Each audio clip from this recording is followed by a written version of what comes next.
Ito yung buto ng mahogany. Ginagamit ito kung may kidney stone ka, mataas ang iyong dugo, pampababa din ng dugo ito. Yung mga high blood, pwedeng uminom ng buto nito. Babalatan nyo lang ito at kukunin yung buto sa loob at inumin nyo. Mahina ang tuhod, rayuma, pwede rin itong gamitin panggamot ang buto.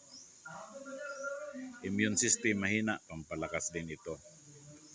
Maaari din itong gamitin sa babae at sa kalalaki na ayaw ng magkaanak. Pampagana din ito sa 6. Yung buto, inumin nyo lang.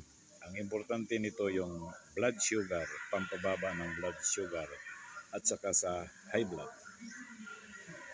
Biyakin nyo lang ito at kukunin yung buto sa loob at inumin. Mabisa itong gamot. Marami pang gamot na gamutan ito.